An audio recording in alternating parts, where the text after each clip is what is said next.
4.3 특별법 개정안이 국회 행정안전위원회 법안 소위에 이어 오늘 전체 회의도 통과했습니다.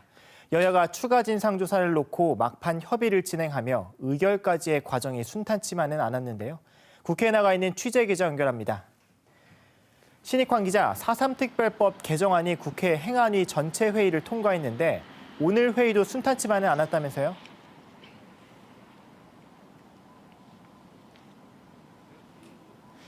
네, 그렇습니다. 오늘 행안위 전체 회의가 예정된 시간이 오전 10시였습니다. 하지만 4.3 특별법 개정안 쟁점에 대한 협의 때문에 회의는 30분 늦게 시작이 됐습니다. 특히 여야와 행정안전부 관계자 등이 회의 시작 전인 오전 9시 30분부터 사전 협의를 시작했거든요.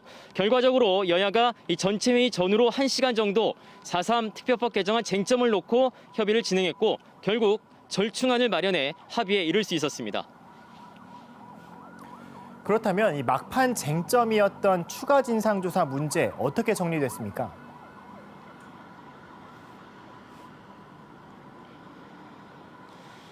네, 지난 8일 법안 소위에서 정리된 내용을 보면 추가 진상조사를 지금처럼 4.3 평화재단이 진행을 하고 이 심의 의결을 진상조사소위원회에서 맡기로 했습니다. 하지만 다음 날 국민의힘 측에서 그렇게 합의를 한 적이 없다 이렇게 입장을 냈고 오늘 이 부분에 대해서 여야가 막판 협의를 진행해 절충안을 마련했습니다.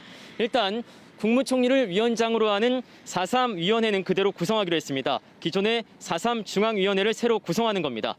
이 위원회는 교섭단체가 추천한 위원 4명과 각 부처 장관, 제주도지사 등 25명 이내로 꾸려집니다. 특히 추가 진상조사와 관련된 사항을 처리하기 위해 위원회 안에 분과위원회를 두기로 했는데요.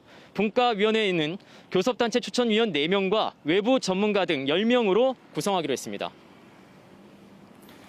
지금 신익환 기자의 이야기를 들어보면 이 추가 진상조사와 관련해서 진상조사 소위원회가 분과위원회로만 이 명칭이 바뀐 것 같은데 맞습니까?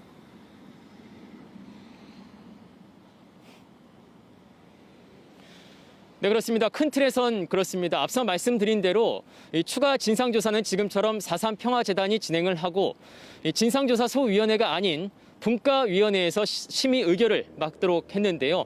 하지만 법안을 수정하는 과정에서 4.3 위원회가 의결을 하면 이 추가 진상조사를 4.3 평화재단이 아닌 다른 기구에서도 할 수 있도록 했습니다. 이에 대해 민주당 측은 위원회에 법무부 장관과 행안부 장관 등도 포함되기 때문에 의결되기가 쉽지는 않을 것이란 입장입니다. 이처럼 오늘 국회 행안위 전체 회의를 통과하면서 이달 임시국회 내 처리 가능성도 높아졌다 이런 분석이 나오고 있는데 앞으로 어떠한 절차들이 남아 있습니까?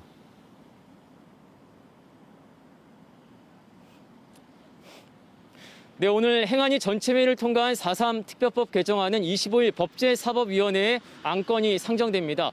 법사위를 통과하면 다음 날인 26일 본회의에서 의결 절차를 받게 됩니다. 여야 합의로 행안위 전체 회의까지 통과가 된 만큼 2월 임시국회 내 처리 가능성은 큰 상황입니다. 제주 4.3 특별법은 지난 1999년 당시 추미애 새정치국민회의 의원이 발의해 통과가 된 법안인데요. 이번에 4.3 특별법 개정안이 국회 문턱을 넘게 된다면 21년 만에 이 4.3 희생자의 배부상 등의 내용이 담겨 전부 개정이 이뤄지게 됩니다. 지금까지 국회에서 KBS 뉴스 신익환입니다.